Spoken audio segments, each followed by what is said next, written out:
la media, ¿no es cierto?, utilizando la media ponderada, es decir, multiplicamos cada marca de clase por su frecuencia relativa. Muy bien.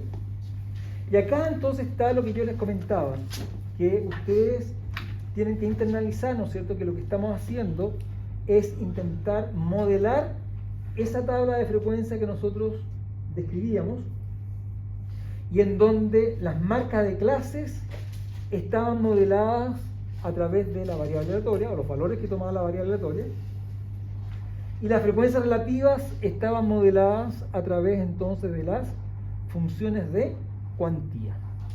¿Estamos de acuerdo? Así que por lo tanto, si las marcas de clase se describen en el modelo como los valores que toma la variable aleatoria, X, y la frecuencia relativa se modela, ¿no es cierto?, a través entonces de las funciones de cuantía, ¿cómo quedará entonces la media de X? Y que vamos a poner entonces un nombre, ¿no es cierto?, y una notación. Ya no se va a escribir como X raya, sino que se va a escribir con la letra E, como si fuese una función evaluada en X, ¿ya? Es decir, lo que se va a llamar la esperanza de la expectativa, ¿no es cierto?, que tiene uno de esa variable, ¿sí? Entonces, si a X se distribuye de acuerdo con F sub. Entonces, la media, que vendría siendo este símbolo ahora, ya no es X raya, sino que es E paréntesis X, va a ser igual entonces a una suma. ¿Una suma sobre qué valor? Sobre todos los posibles valores que toma la variable aleatoria X. Es decir, X perteneciente al recorrido de X. Y acá que pongo es a X por... ¿Y quién representa la frecuencia relativa? La función de cuantía que está allí evaluada en el valor X. Eso entonces es la media cuando trabajamos entonces con el modelo de funciones de cuantía. ¿Sí? ¿Qué vamos a hacer cuando estemos trabajando entonces con varianzas? Perdón. ¿Sí, perdón? ¿Qué significa esa colita de chancho? Esa rayita así. Se distribuye. Se distribuye. ¿No? ¿Se ve? Muy bien. Ahora fíjense en esa expresión que está ahí, que es ese cuadrado, que es la suma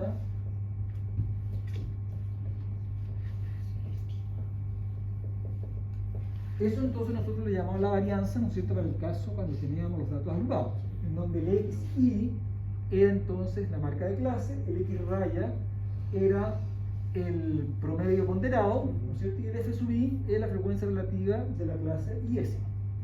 ¿Sí? ¿Está bien? Sí. ¿Está bien? ¿Qué pasaba cuando elevamos al cuadrado esto? Es decir, expandíamos esto. Y ahora lo siguiente. Lo dejamos positivo. Queda XI al cuadrado menos 2 XI por X raya más X raya al cuadrado por F sub. ¿Sí? Voy a meter entonces el F sub I en cada uno de estos sumando y voy a separar en tres sumas. ¿Ya? Entonces me va a quedar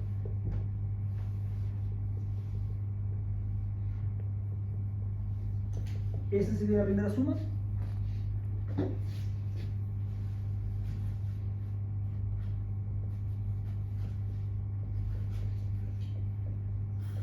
Esa sería la segunda suma.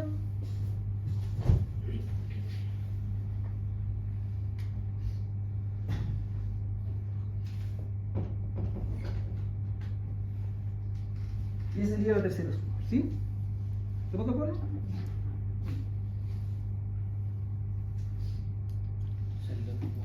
Fíjense que esto, las variables que están acá, que tienen subíndice I, son las únicas que se van a mantener dentro de la sumatoria, y todo lo demás, que no depende, ¿no es cierto?, del índice I, puede salir fuera como una constante, ¿no es cierto?, como una constante. Por ejemplo, acá las dos se quedan dentro, porque ambas dependen de I.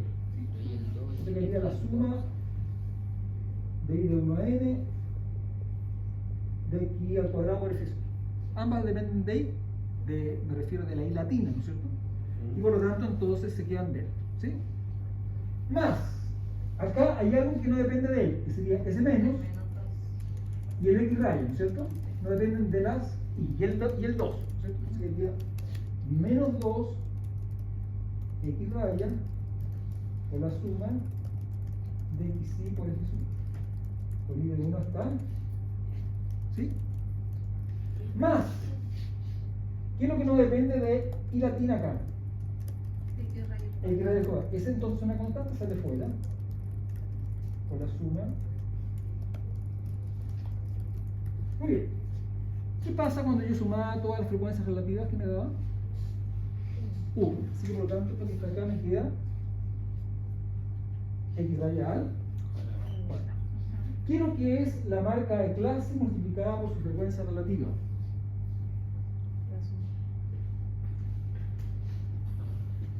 Y sumábamos. ¿Qué es lo que queda? Cada marca de clase por su frecuencia relativa, cada marca de clase por su frecuencia relativa, cada marca de clase por su frecuencia relativa, y después sumábamos el resultado. ¿Qué es lo que da? El promedio ponderado. El promedio ponderado. Así que nos queda menos 2X raya por X raya. ¿Están de acuerdo, no? ¿Sí? Más. Y esta queda igual.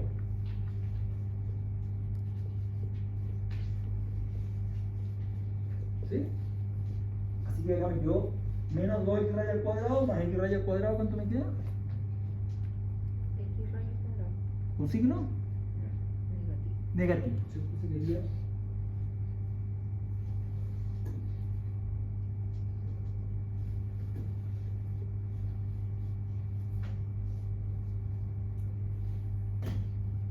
¿ven? Esto que está acá se llama el segundo momento. Y eso que está allá adentro se llama el primer momento. ¿Sí? Así que por lo tanto la varianza se puede describir como el segundo momento menos el primer momento al cuadrado. ¿Bien? Y así entonces vamos a definir la varianza.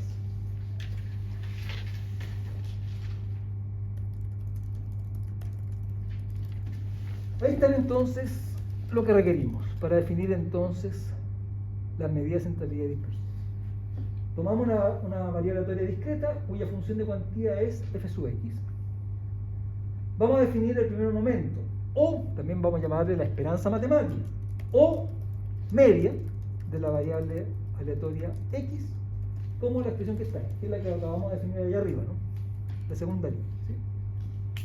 Y vamos a definir el momento de orden r, es decir, lo vamos a describir con la notación e, paréntesis, x elevado a r, es el momento de orden r, como la misma suma que tenemos arriba, pero en lugar de poner x ponemos x a la r.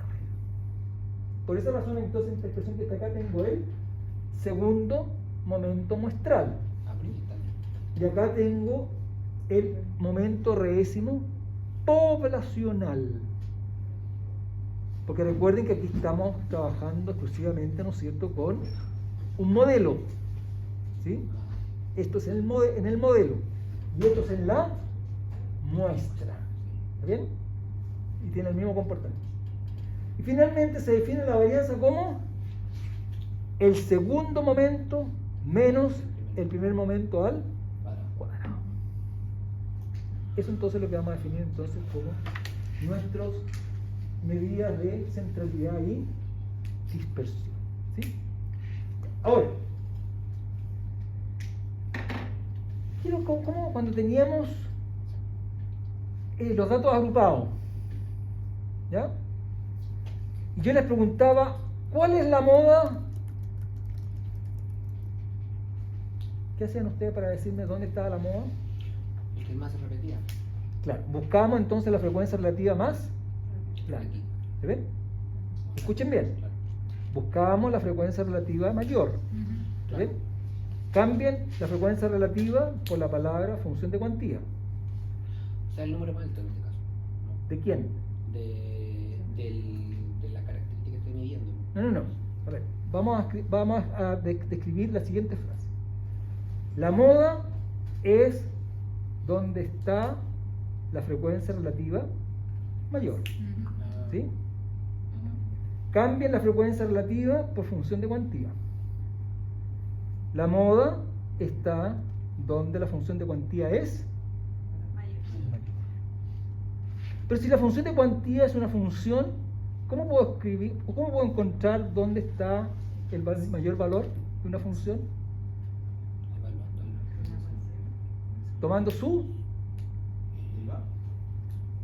optimizando, ¿no es cierto? Tomando su máximo, buscando el máximo, ¿no es cierto?, de esa función. Allí entonces va a estar en él lo que vamos a llamar entonces la moda. ¿Sí? Ahora, cuando decíamos ¿dónde está la clase mediana? Decíamos, la clase mediana se ubica cuando se encuentra la frecuencia relativa acumulada más grande que el 50%. Es decir, la clase mediana es la primera frecuencia relativa acumulada más grande de que el 50%. ¿Estamos de acuerdo? Entonces lo que hacíamos es, mirábamos todas las frecuencias relativas acumuladas y la primera frecuencia relativa acumulada más grande que el 50%, ahí estaba la mediana. ¿Sí? ¿Te ves? ¿Cómo vamos a transcribir esa frase? La mediana o la clase mediana se ubica en, o donde se logra, la primera frecuencia relativa acumulada más grande que el 50%. ¿Está bien? La primera frecuencia relativa acumulada más grande que el 50%. Entonces cambiamos la frecuencia relativa acumulada por...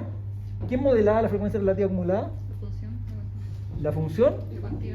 No, era la otra. La función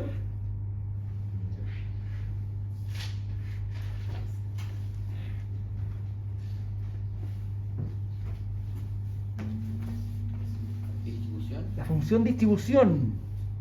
La función distribución era la que generaba o modelaba, ¿no es cierto?, la frecuencia relativa acumulada. Entonces vamos a decir que vamos a ubicar la mediana en donde la función distribución se logra en el primer valor en la cual esta se hace mayor del 50%. ¿Se entiende, no? Sí. Sí. ¿Se entiende bien?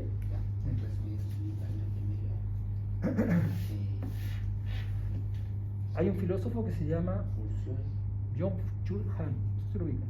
¿Sí? Bueno, en realidad es un filósofo de izquierda, pero no importa, independientemente de eso. Y él tiene un libro que se llama el Chansai.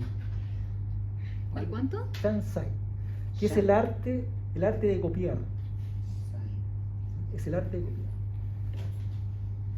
En donde se manifiesta que los artistas como Picasso, Van Gogh y otros muchos, ¿no es cierto?, copiaban a sus antecesores, pero no con la intención de vender esos cuadros como si fuesen propios, sino que lo que hacían era intentar recorrer el camino que habían hecho esos artistas para llegar a ese acto sublime. ¿Qué es lo que tenían que haber hecho para poder hacer eso?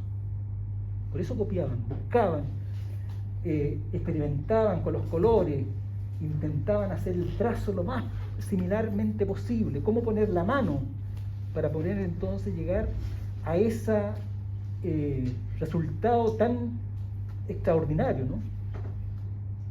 Acá también es importante que nosotros, utilizando, ¿no es cierto?, este lenguaje,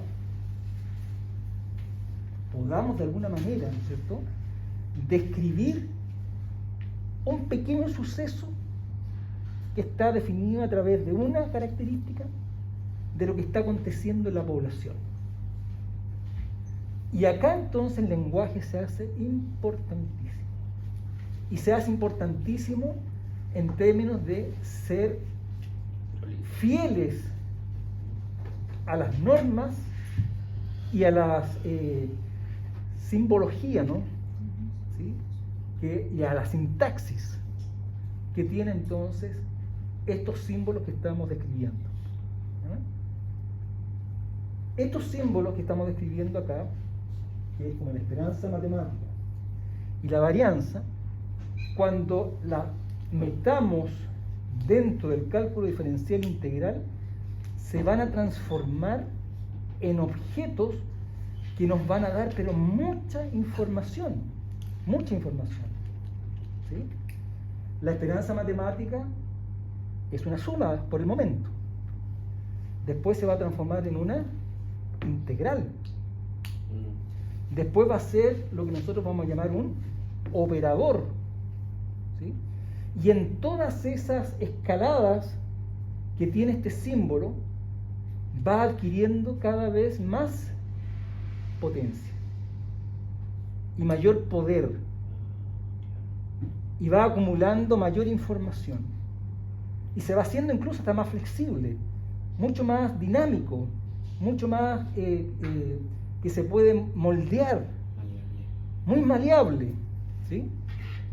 Por esa razón entonces yo me gasto mucho tiempo con mis estudiantes de que ellos tengan esa paciencia de intentar absorber este deleite que es entonces la escritura, el escribir bien, el denotar bien, ¿sí?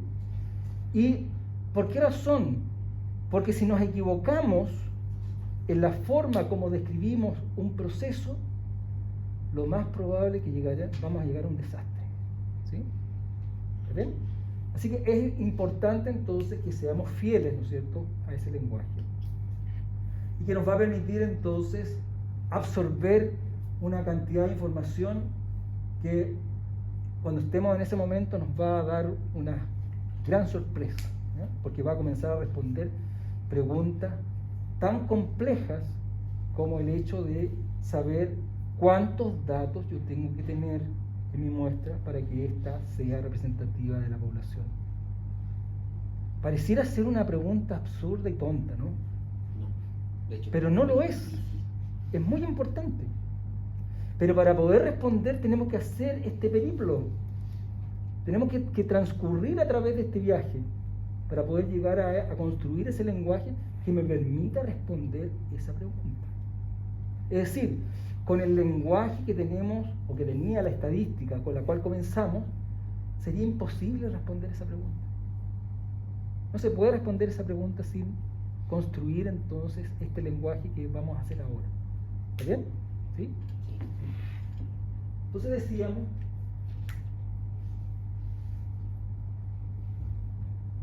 que esta era la forma entonces en que cómo íbamos entonces a hacer estas medidas de la media y de la varianza. Y también ejercitábamos un poco, ¿no es cierto?, el intentar flexibilizarnos, ¿no es cierto?, y despertar y a ver aplicarnos, ¿no es cierto?, a otras medidas de centralidad.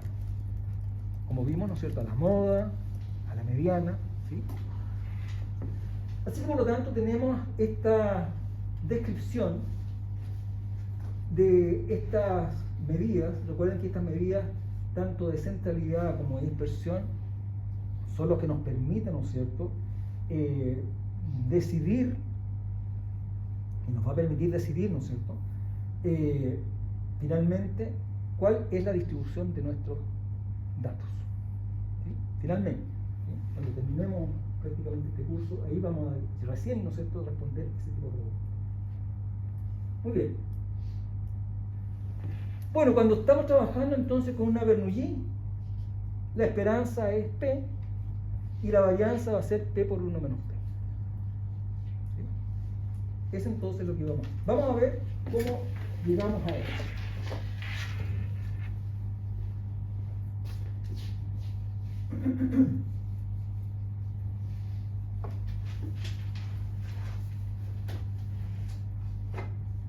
Entonces, X es Bernoulli, ¿no?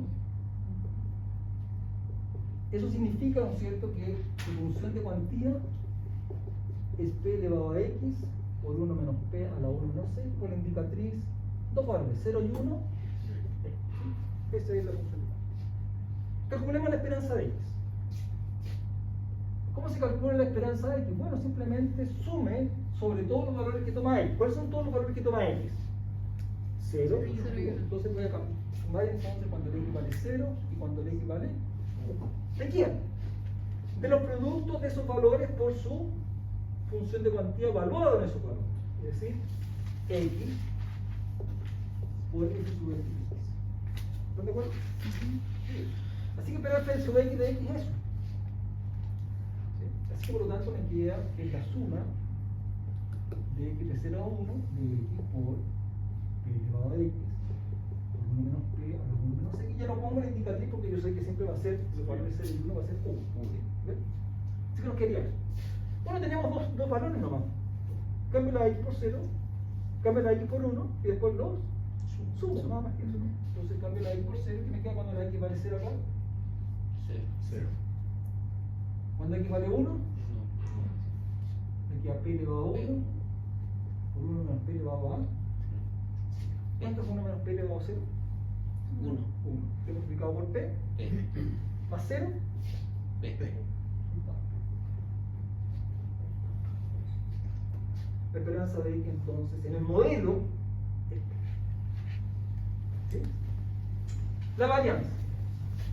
Recuerden que para calcular la varianza tengo que calcular el segundo momento. Entonces es el segundo momento menos el primer momento al.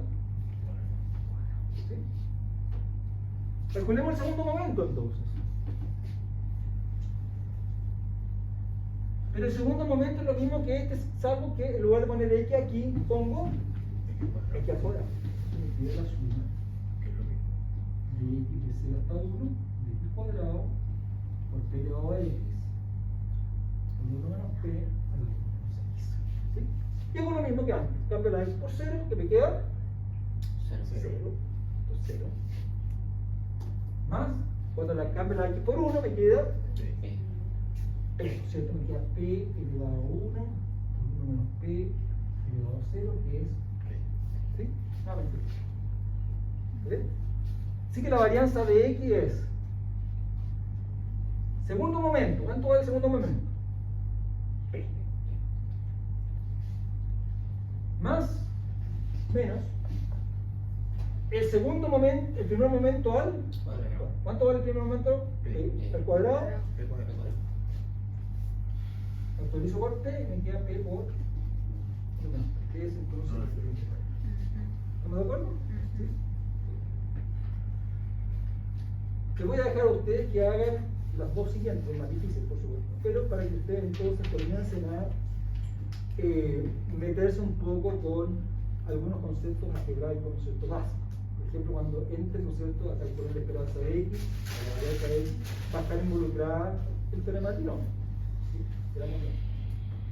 Para el caso de la bosón, ¿no?, cuando queramos calcular eso, vamos a tener que recurrir a algunos conceptos de el análisis, que es entonces que la exponencial, ¿no es cierto?, e elevado a x se puede escribir como una serie, ¿no?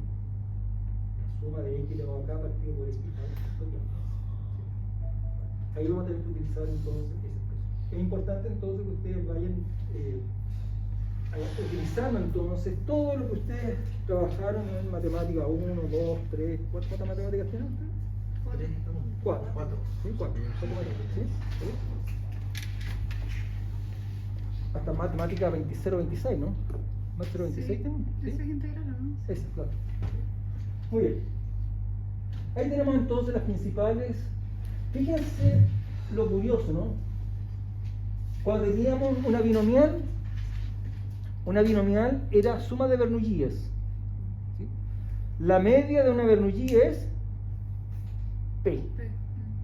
La suma de una binomial, la media de una binomial ahora es n veces, ¿no es cierto?, la de Bernoulli, la media de las Bernoulli. Pareciera ser entonces que si yo tengo x e y, la esperanza de x más y es la esperanza de x más la esperanza de y. Y eso lo vamos a comprobar entonces como una forma de, más adelante, ¿no es cierto?, como una de las propiedades de este objeto, que va a tornarse, ¿no es cierto?, o va a comenzar a tomar vida propia, ¿no es cierto?, como objeto matemático. ¿Sí? ¿Ya? Muy bien. Quiero que miremos este ejemplo que está acá. ¿Ya? Otro tipo de modelos, ¿ya?, que podemos rescatar, que es entonces realizar una experiencia hasta que nos sale lo que nosotros queremos. Por ejemplo, si yo tengo acá una caja con números del 1 al 10, ¿ya?, y voy sacando una bolita, la meto, la saco, la meto, y paro hasta que me sale la esferita 8. ¿Cuál será el modelo de esa experiencia? Tomo una bolita, si no es 8, la devuelvo. Tomo otra vez una bolita, la devuelvo. Entonces la pregunta es, ¿perdón? Casi, porque está involucrada la Bernoulli, por cierto que sí. ¿Por qué razón? Porque hay dos posibilidades, ¿no es cierto?, de éxito, ¿no? ¿Cuáles son las dos posibilidades de éxito acá? Que salga el 8, ¿no es cierto?, o que no salga el 8, ¿no es cierto? ¿Sí? ¿Con qué probabilidad sale el 8 si tengo 10 bolitas numeradas del 1 al 10? Una de 10. Una de 10, un décimo. Y su contrario, que sea otro número que no sea el 8, es 9 décimos. ¿Sí? ¿Está bien? Así que efectivamente, ¿no es cierto?, el sacar una esferita que te salga el 8 o no, es un proceso, una experiencia del tipo Bernoulli.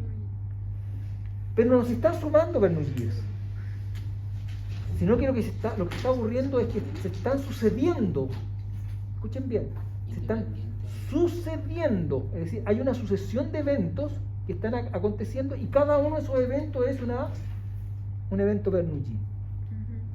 Y separa, ¿no es cierto?, esta sucesión cuando aparece el éxito, que es que me salga entonces la esferita 8. Y entonces lo que tenemos ahí entonces es que la Y, ¿no es cierto?, sea el evento de que en la késima extracción nos salga el 8. ¿Sí? ¿Se entiende bien? Es decir, saco, hasta que me sale entonces en la késima extracción, saco y obtengo el 8. ¿Está bien? Entonces, ¿cuánto será eso? Bueno, resulta que si en la késima extracción me sale el 8, significa que en la primera extracción no me sale el 8, por lo tanto es 0. Que en la segunda extracción tampoco me sale el 8, por eso es 0. Que en la K-1 extracción, ¿no es cierto?, tampoco me sale el 8, también es 0. Y que en la késima extracción tuve el éxito, por eso la X sub K vale. Como yo devuelvo, ¿no es cierto?, la esferita, cada uno de estos eventos son entre ellos independientes. Y yo sé que si A y B son independientes, la probabilidad de la intersección es la probabilidad del primero por la probabilidad del segundo. ¿Y qué creen que queda? La probabilidad de que I sea igual a K sería igual a qué cosa? A la probabilidad de que X1 sea 0, por la probabilidad de que X2 sea 0, por la probabilidad de que X3 sea 0, por punto suspensivo, por la probabilidad de que XK a la menos 1 sea 0, por la probabilidad de que XK sea igual a. Si el éxito, es decir, la probabilidad de que X sea igual a 1, es P, significa que todas las anteriores, ¿cuánto valían? Todas las que eran 0, ¿cuánto valen? 1 menos P. ¿Y cuántas 1 menos P tengo? K menos 1.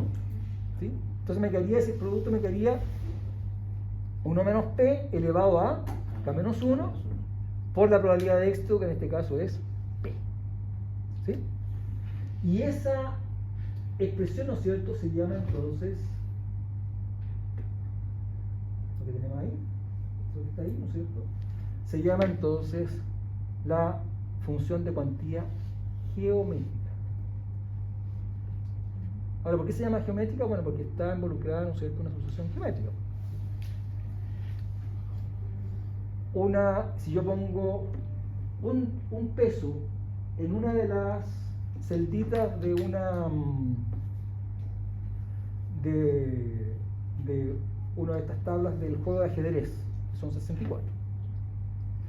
En la siguiente pongo 2 pesos. En la tercera pongo 4 pesos. En la cuarta pongo el doble del peso, de la cantidad de monedas que hay anteriormente. ¿Sí? Bueno, esa cantidad de monedas que se va gestando ¿no es cierto? Se llama entonces una sucesión geométrica. Acá entonces la sucesión geométrica está definida de esa forma. ¿Sí? Es una constante por una razón elevado a k menos 1. Es precisamente lo que tenemos ahí. Es una sucesión geométrica. ¿Sí? Y el k puede tomar valores 1, 2, 3, 4, 5, etc. ¿Sí? Porque no sé cuál va a ser el k donde voy a obtener el éxito. ¿Estamos de acuerdo? Así que ahí tenemos. Sí, perdón. Lo de arriba es como lo de abajo. Lo mismo. Claro, sí, porque Pero- es el producto. Es eso que está ahí, ¿no es cierto? Eso que está ahí, ese símbolo que está ahí, Sí. se llama la productoria, que cumple la misma condición que la sumatoria, que en lugar de poner sumandos, pone factores, ¿no es cierto? ¿Sí? Entonces, es decir, se está multiplicando todos. ¿Sí? Y ahí está entonces esa nueva función de cuantía que llamamos entonces función de cuantía geométrica. Ahí está entonces su notación y se distribuye GOP, significa entonces que es geométrica de parámetro P. Acá está su media y su Variable. 1 partido por P su media y 1 menos P partido por P cuadrado de su varianza. ¿No? También es un ejercicio para ustedes demostrar que efectivamente, entonces, para el caso de la geométrica, ¿no? Entonces su media y su varianza son ese resultado.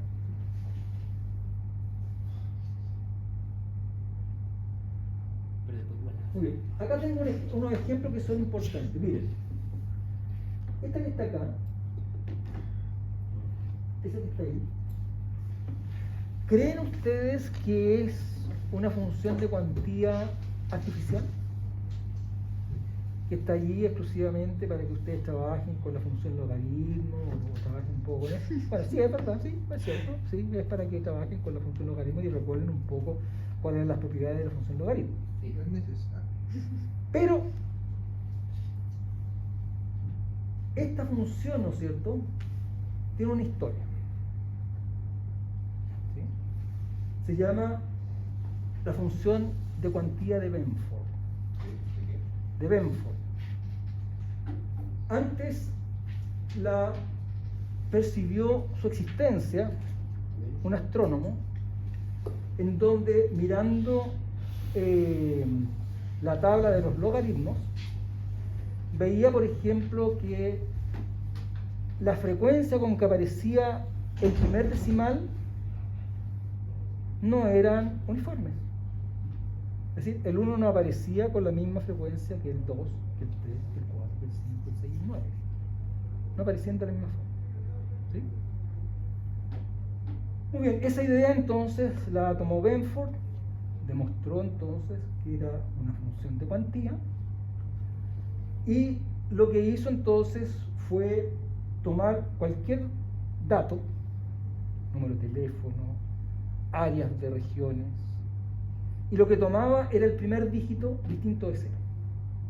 ¿Sí? Por ejemplo, si tomaban un área de 100.000 kilómetros, entonces el primer dígito era 1.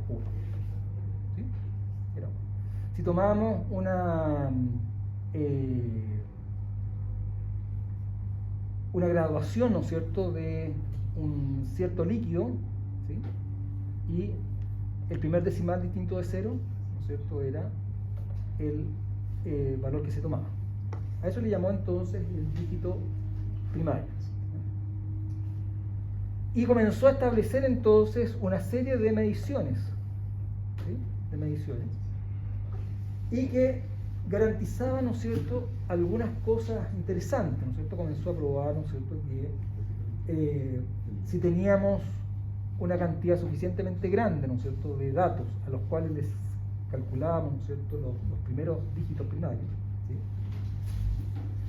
estos se distribuían de esa manera. ¿Sí? Se distribuían de esa manera. Después, mucho más tarde, ¿no es cierto?, en los 90, otro estadístico tomó esta función y la trastocó un poco ¿sí? Y ahora se utiliza, ¿no es cierto?, para saber si acaso las personas que hacen su declaración de impuestos están haciendo fraude o no. El problema está, ¿no es cierto?, en que generalmente cuando inventamos números, tenemos números que son como predilectos, como que los repetimos siempre, con una frecuencia curiosa. ¿Sí? Y eso significa que esos números, ¿no es cierto?, se alejan de este modelo, y por lo tanto, al alejarse de ese modelo, ¿no es cierto?, significa que ese sujeto está destinado a ser investigado, porque pareciera ser, ¿no es cierto?, que está aconteciendo entonces, o utilizando, ¿no es cierto?, la información con la intencionalidad entonces de defraudar al fisco, ¿no? Y decir entonces que sus números son completamente distintos a lo que realmente son, ¿no? Y bueno, esto se utiliza muchísimo, ¿no es cierto?, en otras áreas, pero lo más interesante es que está un poquito como alejado, uno comienza a pensar, ¿cómo lo hicieron? Bueno, efectivamente, ¿no es cierto?, es una trastocación, ¿no es cierto?, de este modelo para poder entonces decidir y aplicarlo en el ámbito entonces de decidir si acaso uno va a investigar o no desde un punto de vista financiero a una persona. Bien, tenemos entonces esta función que se llama entonces la función de cuantía de Benford, y lo que hace entonces, lo que quiero que ustedes me demuestren, a ver si acaso pueden esta tiempo que queda, que es una función de cuantía. ¿Cuáles son las dos propiedades que satisface o que debe satisfacer una función para ser función de cuantía? Primero tiene que ser una función positiva, es decir, no puede ser cero, no puede ser negativa. ¿Sí? La función logaritmo, si ustedes recuerdan, ¿no es cierto?, cualquiera sea ella, con cualquier base, es de esta forma, ¿no? Y ahí en ese puntito, ¿quién está? El 1, ¿sí? Este puntito está ahí. ¿Sí? Y ustedes pueden observar, ¿no es cierto?, que acá este logaritmo está evaluado en un número más grande que 1. Así que por lo tanto, entonces, es una función que está para arriba. Así que es positiva. ¿Estamos de acuerdo? Así que satisface la primera propiedad. Es positiva, bueno, el indicativo sabemos que es 0 o 1, así que por lo tanto también es positiva. ¿Cuál es la segunda propiedad que debe cumplirse? Que la suma de las evaluaciones de esa función de cuantía en todos los valores tiene que darnos. Así que por lo tanto lo que debiera ocurrir, ¿no es cierto?,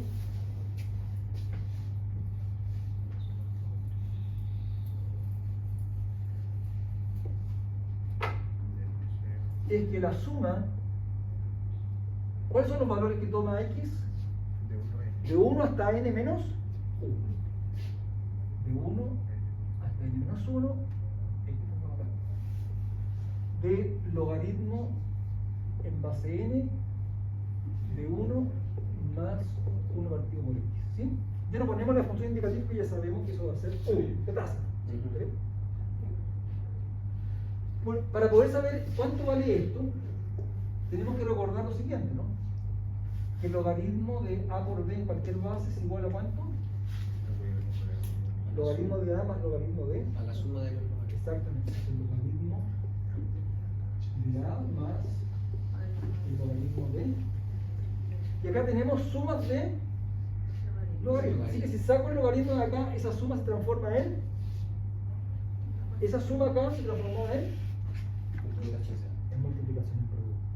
Es decir, esa cosa que está ahí, la suma de x de 1 hasta n menos 1 del logaritmo sub n de 1 más 1 partido por x se transformó en el logaritmo base n de el producto ahora, ¿no es cierto?, de 1 más 1 partido por x con x de la unidad.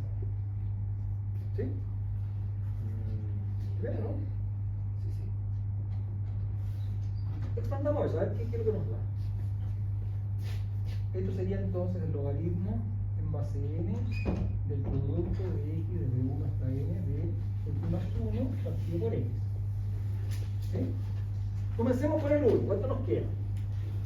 Logaritmo en base n del quién. Cuando aquí vale 1, ¿cuánto nos da? 2 partido por 1, 2, 2. 2 partido por 1 que es 2, ¿no es cierto? Queda 2. Dividido por 1 por. Cuando x vale 2, 3 medios. cuando x vale 3, 4, 2. cuando x vale 4, 5, 4. 5 por ¿qué va ocurriendo? factorial de. Claro. El denominador de uno de ellos, ¿no es cierto? Es el numerador del árbol. Se van a cancelar. ¿Cuál es el factor n-1? Cuando x vale n-1. ¿Cuánto queda acá? N-1 más 1, N. N partido por n-1 por cuando x vale n, que sería el último. N más 1 partido por. ¿Estamos de acuerdo, no? ¿Sí? Ah, no, este ya está n-1, ¿no? Entonces, ya está ahí, ¿no? Ah, claro. ¿Sí? Entonces nos quedó ese 2 se fue con ese, el 3 se fue con ese, el 4 se fue con ese, el 5 se fue con ese de acá y este n-1 se fue con ese. Y nos quedó entonces logaritmo en base n de n elevado a ¿cuánto? N 1. y eso entonces demuestra que efectivamente entonces es una función de conectividad. ¿Estamos de acuerdo? ¿Sí? Muy bien, esa propiedad, ¿no es cierto?, de verificar, ¿no es cierto?, que una función satisface, ¿no es cierto?, el ser función de cuantía es muy importante. ¿Ya? Nos va a permitir de alguna forma llevar a cabo estos lazos o nexos, ¿no es cierto?, de la matemática que ustedes estudiaron con problemas relativamente reales, ¿no es cierto?, que vamos a ver entonces en este curso. ¿Sí? ¿Ya? Nos vemos. Gracias por la atención. Profe, consultas. Esto no entra para la prueba del No. Demostraciones no van a entrar tampoco. Solo ejercicio aplicado. No, como los talleres que hemos hecho. ¿no? Ah, ok. ¿Sí? ¿Está bien? Eso. Y Cosas podemos presenciales. usar nuestra calculadora de siempre, Sí, yo les voy a traer la calculadora como lo hicimos la vez pasada, ¿no? pero podemos ocupar la nuestra de siempre, la tradicional. Sí, claro, si Sí. ustedes quieren, por supuesto. ¿Ya? Profe, ¿cuántos ejercicios van a hacer? No sé. Unos Denos 13 por ahí. denos tips, cuéntenos un poco. Denos. Unos 13. Como para saber más o menos Quiero cómo ver hacer la prueba. alpinista. Entonces, Pasa como como los estudiar. controles, pues. Ya. Los controles que ejercitamos, hicimos juntos y lo que Con las cosas preguntas que en clase, claro, la las nota. Vio cosas un poco los controles. no, en los certámenes no se pregunta nada. Ahí estás Ah, tú ya. solito. ¿Ya? Pero lo que nosotros hicimos, ¿no es cierto? Los controles, los cuales le dimos importancia, es lo que ustedes entonces tienen que utilizar, ¿no es cierto?, en la resolución de los problemas que les voy a plantear. ¿Ah? Le ¿Bien? dio un ojo a los No controles. está nada fuera de lo que ustedes ya conocen o han conocido. Profe, es independiente que suba las notas o no, porque puede que no las haya revisado. No, todavía no lo veo. Puede subir la pauta para Sí, nosotros estudiar perfecto. con eso. Sí, sí, por Después supuesto. subir las Sí, sí, notas nomás. correcto. Calcular alguna regresión lineal, como no va a haber está en la otra calculadora, Sí. se anota lo que calculamos. Exactamente, tal como lo hicimos en el control, ¿se acuerdan? Sí. ¿Sí? Ah, ya, perfecto. ¿Sí? ¿Está bien? Eso. ¿no? Tú haces